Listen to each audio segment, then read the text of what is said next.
Meus caros amigos e irmãos, boa noite a todos. Que a paz do Cristo seja conosco. E mais um encontro de estudos, de aprendizado, do Código da Vida, do Evangelho de Nosso Senhor, que tem nos ensinado tanto, que tem nos dado tantas orientações seguras para nos trazerem paz, alegria e para podermos, de fato, caminharmos na direção de nosso Pai Criador, através dos pequeninos passos de progresso que já temos conseguido efetuar. Meus caros amigos, hoje está sob a nossa responsabilidade os comentários em torno do capítulo 24 do Evangelho segundo o Espiritismo, que tem por título Não ponhais a candeia debaixo do alqueire. Nos nossos tempos atuais, onde já convivemos com o progresso trazido pela ciência, tanto a candeia quanto o alqueire são objetos que não mais fazem parte do nosso uso cotidiano, das nossas vidas, das nossas famílias. E, portanto, meus irmãos, assim que a gente lê esse texto evangélico, primeiro é necessário compreendermos o que o Cristo quis dizer, usando dessa linguagem simbólica e alegórica, nesse texto que Mateus registrou, no capítulo de número 5, em seu versículo 15, que, portanto, faz parte do Sermão das Bem-aventuranças. É bom, meus amigos, que a gente verifique não somente o versículo 15, que dá o nome, dá o título a esse capítulo, mas que a gente veja o contexto no qual Jesus nos disse essas palavras. E, portanto, quando a gente vai até o Evangelho de Mateus, em seu capítulo 5, no seu versículo 13, nós temos: Vós sois o sal da terra. E se o sal for insípido, com que se há de salgar? Versículo 14. Vós sois a luz do mundo. No 15, e é o que a gente vai estudar hoje. Não se acende a candeia e se coloca debaixo do alqueire. Candeia, meus amigos, é a espécie de uma lamparina, de um lampião que se tinha à época. E o alqueire era uma medida, e aqui no caso possivelmente uma mobília que se tem na casa. Dizendo o Cristo, não se acende uma lamparina, um lampião, uma fonte de luz e se coloca debaixo da mesa ou debaixo da mobília. Mas no velador, ou seja, no ponto mais alto do cômodo, próximo, né, ao seu teto, à parede mais alta, e dá luz a todos os que estão na casa. Finalmente, no versículo 16, o mestre conclui: Assim resplandeça a vossa luz diante dos homens, para que vejam as vossas boas obras e glorifiquem o vosso Pai que está nos céus. Portanto, meus amigos, esse é o texto evangélico que nós vamos aqui nos esforçar em compreender e comentar nessa noite. O que a gente inicialmente percebe era um apelo do Cristo para que nós, conhecendo o Evangelho, conhecendo as leis divinas, tendo elementos, orientações, para que tenhamos uma conduta muito diferente do que normalmente se tem no mundo, que nós estendêssemos essa luz a quem está à nossa volta. Porque, do contrário, permaneceria o nosso entorno, bem como o mundo, em trevas, na escuridão. Escuridão que representa o atraso, a ignorância, a preponderância do mal, os sofrimentos que derivam desse estado e que nós temos conosco a luz divina, capaz de dissipar essa escuridão na nossa alma e nas almas que estão à nossa volta. E por que mecanismo, meus amigos? Inicialmente, destaca o Mestre a importância do exemplo. Quando Jesus nos diz, brilha a vossa luz diante dos homens, ou seja, resplandeça a vossa luz diante dos homens, o Mestre inicialmente faz referência às nossas boas obras. Ou seja, pela força da nossa conduta, pela força dos nossos exemplos, da vida que a gente vive, em família, no trabalho, no meio social, em qualquer meio no qual a gente participe e frequenta, por meio desses nossos bons exemplos, nós somos transformadores do meio em que a gente está inserido. Ao brilharmos, ou seja, ao cumprirmos, ao vivermos o Evangelho no nosso dia a dia, o exemplo tem uma força muito grande. E, portanto, assemelha-se a uma luz que ilumina a vida dos outros, que ilumina o caminho de quem está à nossa volta. Um bom pai é um farol, é uma referência, um exemplo para seus filhos. O bom funcionário, exemplo para os seus colegas de trabalho. O bom governante, um exemplo para os seus pares. Um fator de reflexão, de aprendizado. Um bom professor é um exemplo para os seus alunos.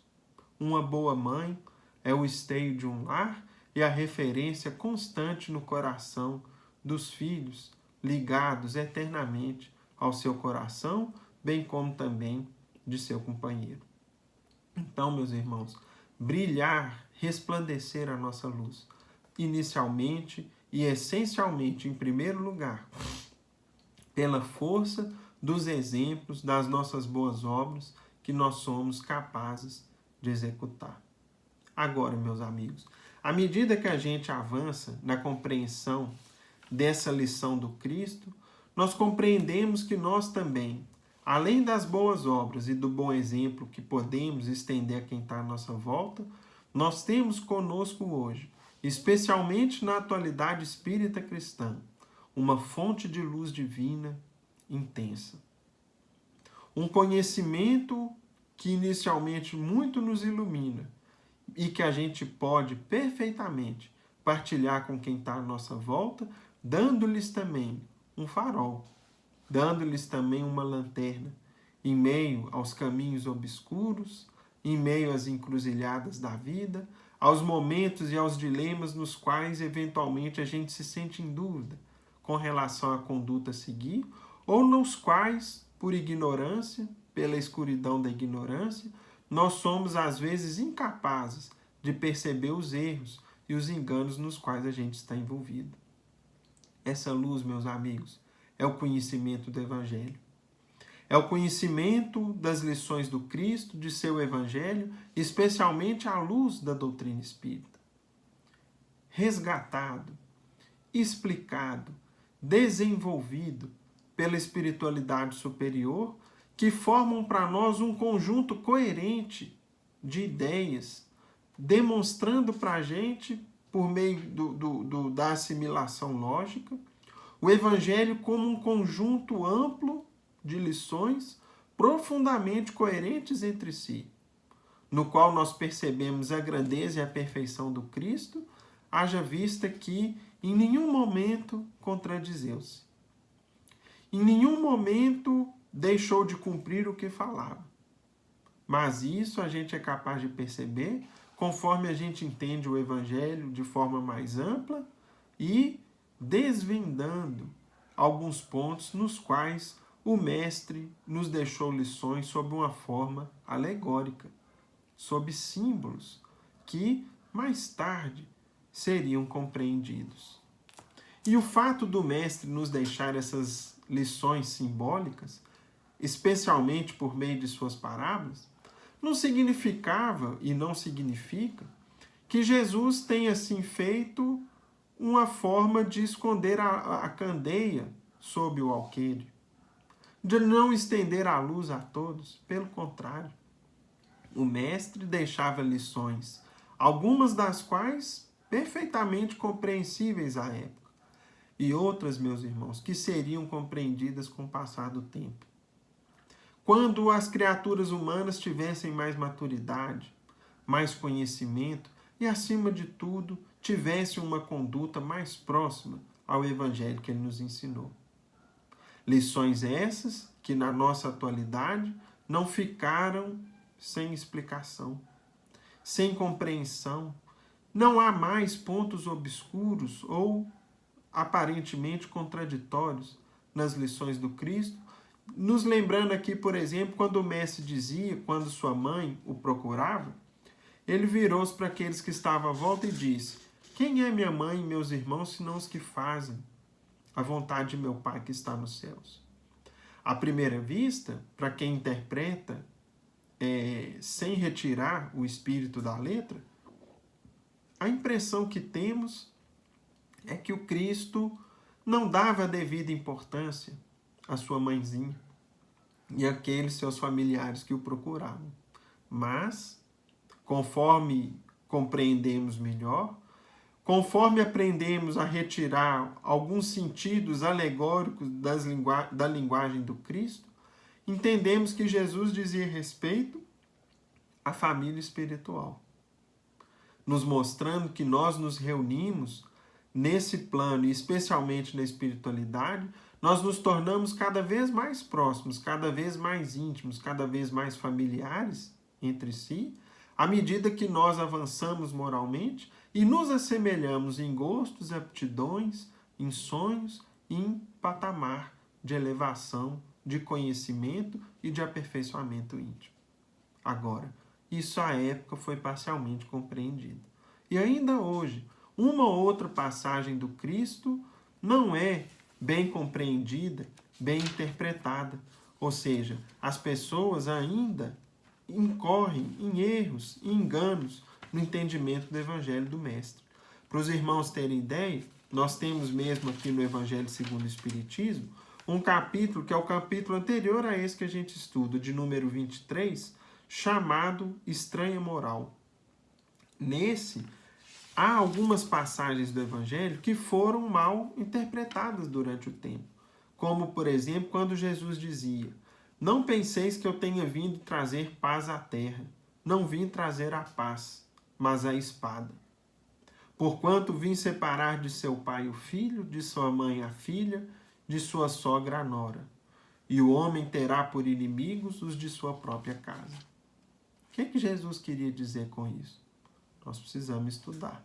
Nós precisamos compreender, porque todas essas lições passam a formar para nós um todo coerente. E nós não mais achamos contradições ou pontos obscuros ou inexplicados dentro do Evangelho do Mestre. Com a literatura espírita, essencialmente com o trabalho do codificador, amparado, assistido diretamente pela falange do Espírito de Verdade. Trabalho esse continuado pelo nosso querido Chico Xavier, através da obra de Emmanuel, por exemplo, diversas passagens do Evangelho são explicadas, comentadas, esclarecidas e até mesmo ilustradas, para que a gente, portanto, passe a ver o Evangelho um conjunto de ideias coerentes, lógicas, que dizem respeito à boa conduta, ao bom comportamento, e que, se nós assim não víamos, não era por erro no Evangelho, mas por falta de entendimento daquilo que ali tinha uma linguagem simbólica, ou por uma falsa interpretação que nós aceitamos por algum tempo, em alguma época. Nós temos, meus amigos, por exemplo, no Livro dos Espíritos, a espiritualidade, Kardec perguntando ao Espírito de Verdade: já que Jesus ensinou as verdadeiras leis de Deus, qual a utilidade do ensino dado pelos Espíritos? Terão eles mais alguma coisa a nos ensinar? Resposta: muitas vezes a palavra de Jesus era alegórica e em forma de parábolas, porque ele falava de acordo com a época e os lugares. Agora, é preciso que a verdade seja inteligível para todos.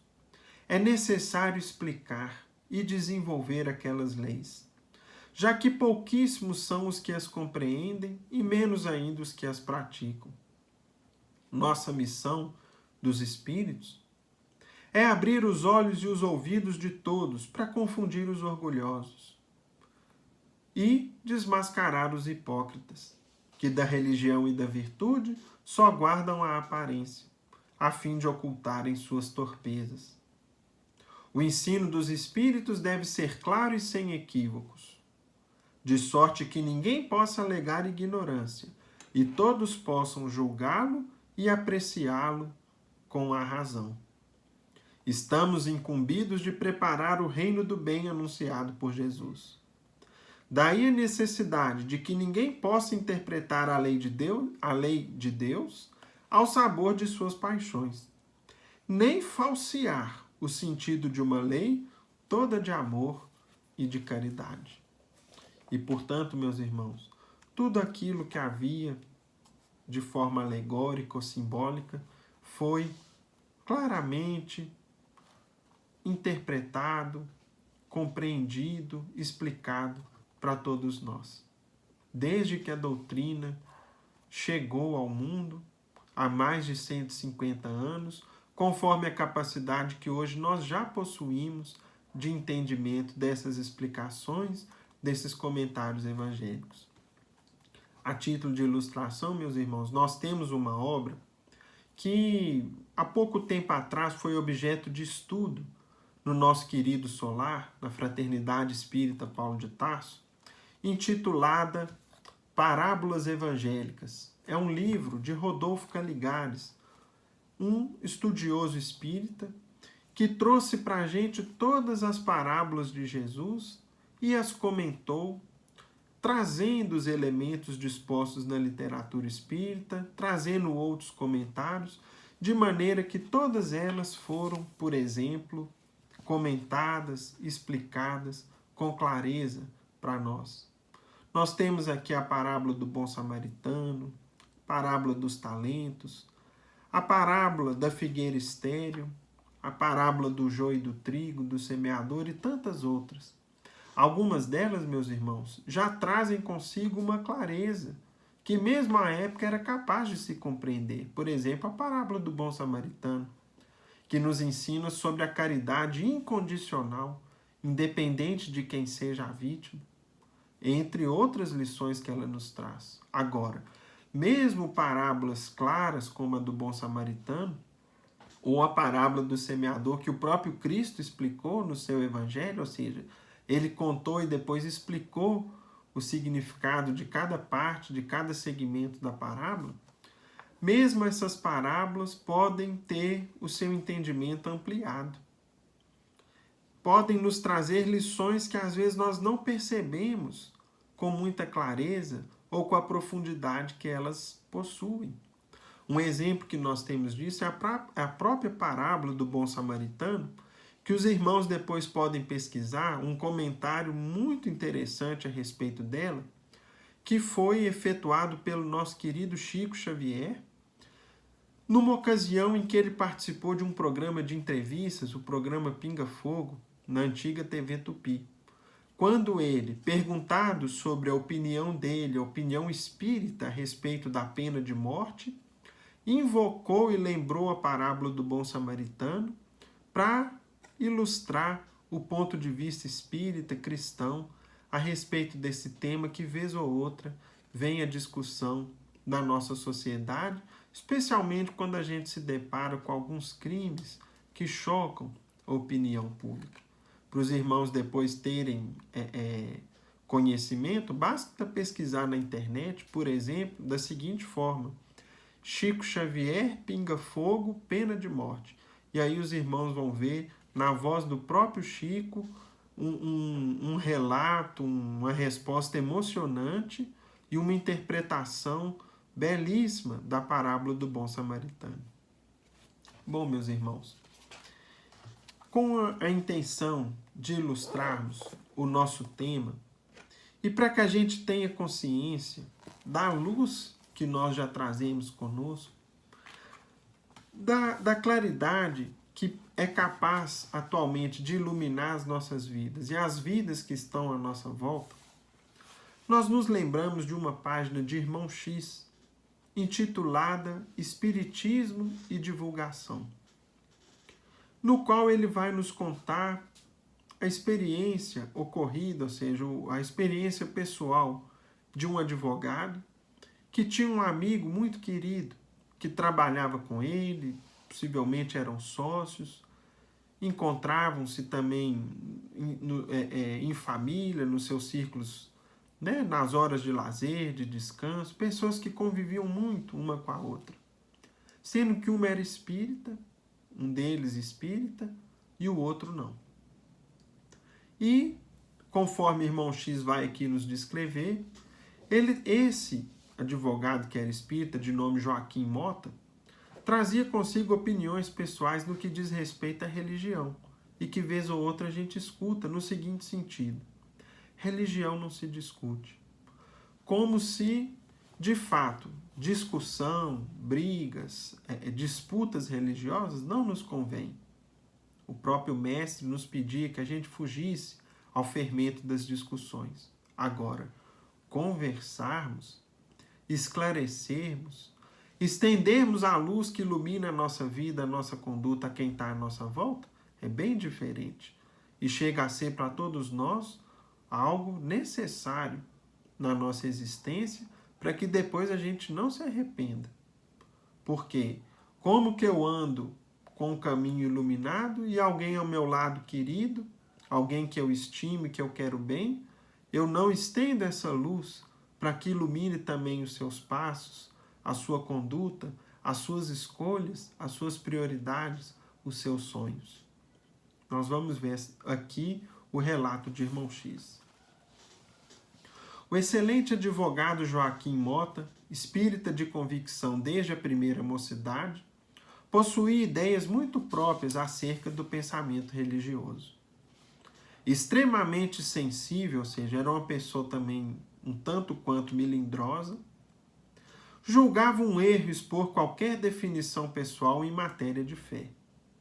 Religião, costumava dizer, é assunto exclusivo da consciência, ou seja, cada um tem a sua e eu não falo nada com ninguém a respeito de religião. E fechava-se.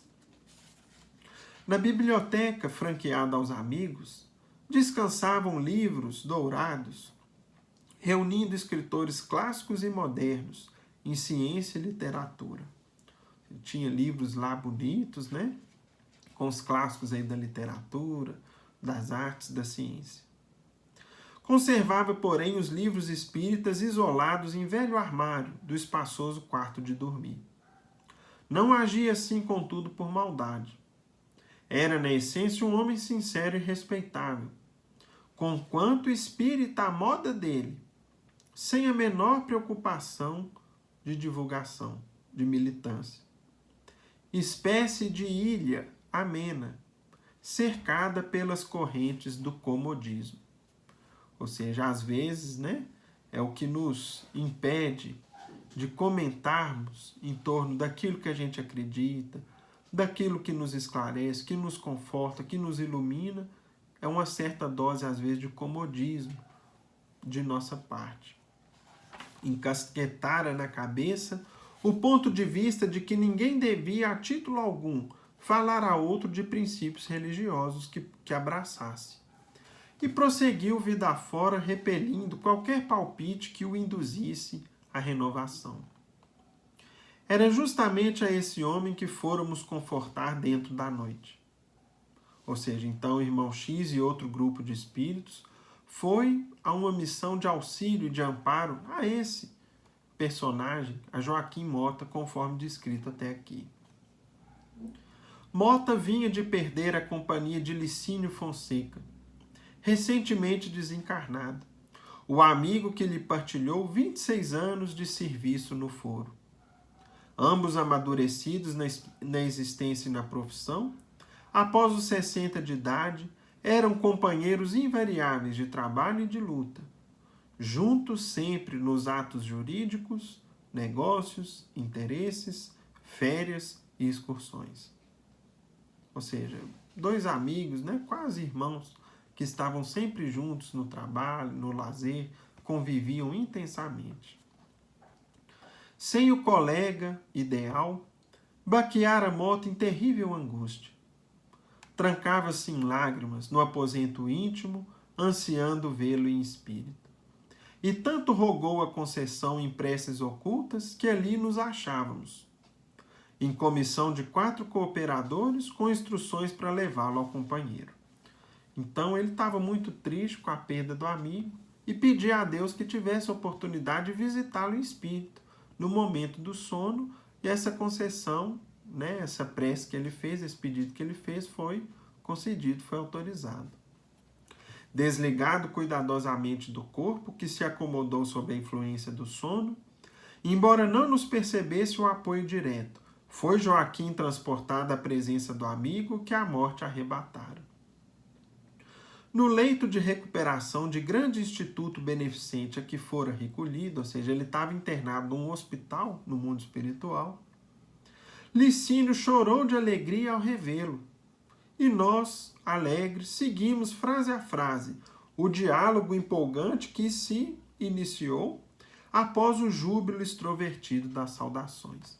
Então cumprimentaram, se abraçaram-se com muita alegria pelo reencontro, e então começou a seguinte conversa. Mota, meu caro Mota, soluçou o desencarnado com impressionante inflexão de voz. A morte é apenas mudança. Cuidado, meu amigo, muito cuidado. Quanto tempo perdi em razão da minha ignorância espiritual. Saiba você, Mota, que a vida continua.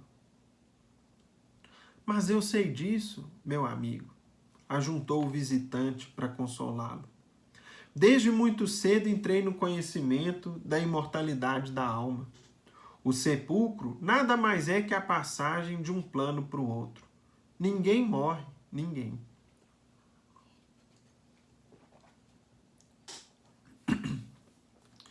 Ah, você sabe então que o homem... Perdão, meus amigos. Você sabe então que o homem na Terra é um espírito habitando provisoriamente um engenho, ou seja, uma máquina constituída de carne? Que somos no mundo inquilinos do corpo? Perguntou Licínio, aterrado. Sei sim. E aí nós também sabemos, né, meus amigos, que o nosso corpo de carne é uma roupa provisória. Nós também temos conhecimento disso. E você já foi informado de que quando nascemos entre os homens, conduzimos ao berço as dívidas do passado com determinadas obrigações a cumprir? Perfeitamente. Muito jovem ainda, aceitei o ensinamento e a lógica da reencarnação. Nós também sabemos, né? De que nós trazemos conosco compromissos e dívidas que a gente precisa saldar e liquidar. E que mais cedo ou mais tarde desembarcam, né, na nossa existência. Mota, Mota, gritou o outro alterado. Então ele foi se exasperando cada vez mais. Você já consegue admitir que nossas esposas e filhos, parentes e amigos, quase sempre são pessoas que conviveram conosco em outras existências terrestres? Que estamos ligados a eles frequentemente para o resgate de antigos débitos? Sim, sim, meu caro. Não apenas creio. Sei que tudo isso é verdade inconteste. E você crê nas ligações entre os que voltam para cá e os que ficam? Ou seja, você sabia que é possível a comunicação? Você já percebe que uma pessoa na Terra vive e respira com criaturas encarnadas e desencarnadas? Que os espíritos desencarnados estão à nossa volta? Que podem existir processos de obsessão, ou seja, de influência negativa, entre os chamados vivos e mortos, raiando muitas vezes na loucura e no crime? Claramente, sei disso. E nós também, né? Nós também já temos conhecimento disso tudo. O interlocutor agarrou-lhe a mão direita e continuou espantado. Mota, Mota, escute. Você está certo de que a vida aqui é a continuação do que deixamos e fazemos? Já se convenceu de que todos os recursos do plano físico são empréstimos do Senhor, para que venhamos a fazer todo o bem possível e que ninguém, depois da morte, consegue fugir de si mesmo? Sim, sim, conheço tudo isso. E nós também, né? Nesse instante, porém, Licínio desvairou-se. Aí ele soltou a mão do amigo, afastou-se dele. Passeou pelo recinto com o olhar agitado, fez instintivo movimento de recuo e gritou: fora daqui, embusteiro, enganador, mentiroso, fora daqui. O visitante, surpreendido, tentou acalmá-lo. Licínio, meu amigo, o que é isso? Acalme-se, acalme-se, sou eu, Joaquim Mota, seu companheiro do dia a dia. Nunca, embusteiro, enganador. Se ele conhecesse as verdades que você confirma, jamais teria me deixado no suplício da ignorância. Meu amigo Joaquim Mota é como eu, enganado nas sombras do mundo. Ele foi sempre o meu melhor irmão. Nunca, nunca permitiria que eu chegasse aqui, conhecendo o que conhece, mergulhado em trevas. Mota, em pranto, tentava responder, dialogar, mas foi necessário que tivemos que intervir, comenta irmão X, a fim de sustar o desequilíbrio, e para isso era preciso afastá-lo de imediato. Então, acabou ali a visita, voltaram com o espírito dele para o corpo de carne. Mais alguns minutos, e o advogado reapossou-se do corpo físico. Nada de insegurança que o impelisse à ideia de sonho ou pesadelo. Guardava a certeza absoluta do reencontro espiritual. Ou seja, estava claro para ele que aquilo ali não era sonho, ele foi lá em espírito visitar o amigo. Estremunhado, ergueu-se em lágrimas e, sequioso de ar puro que lhe refrigerasse o cérebro em fogo, abriu uma das janelas do alto apartamento que lhe configurava o ninho doméstico. Mota contemplou o casario, onde talvez naquela hora dezenas de pessoas estivessem partindo da experiência passageira do mundo para as experiências superiores da vida maior. E naquele mesmo instante da madrugada, começou a pensar de modo diferente em torno do Espiritismo e da sua divulgação. Portanto, meus irmãos, será que convém que fiquemos com a candeia somente conosco, ou temos por compromisso estender a luz que já está conosco a quem está à nossa volta? E para isso nós não precisamos ter o dom da palavra,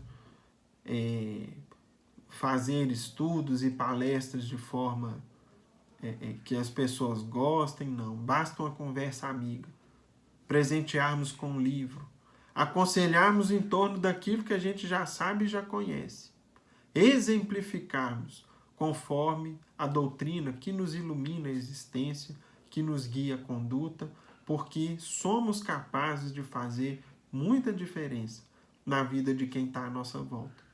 Somos capazes de furtá-los às trevas, à ignorância, e há muitos enganos e há muitas dores derivadas da escuridão em que porventura se acham.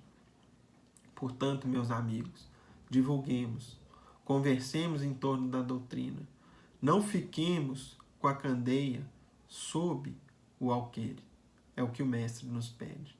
Brilhe a vossa luz, resplandeça a vossa luz. Meus amigos, esse é o nosso estudo de hoje. Façamos a nossa prece de encerramento. Pai nosso, que estás nos céus, santificado seja o vosso nome. Venha a nós o vosso reino, seja feita a vossa vontade, assim na terra como nos céus. O pão nosso de cada dia dá-nos hoje. perdoa as nossas dívidas, assim como perdoamos aos nossos devedores. E não nos deixeis cair em tentação, livra-nos do mal, porque vossos são o reino e o poder, a majestade e a glória, hoje e sempre, que assim seja. E com a nossa prece, em nome de Deus nosso Pai, de Jesus nosso Mestre amado, e de Paulo de Tarso, patrono de nossa casa de oração, estudo e trabalho, agradecemos ao alto e damos por encerrados nossos estudos na santa paz do Senhor, que assim seja. Fiquem com Deus, meus amigos. Até a próxima.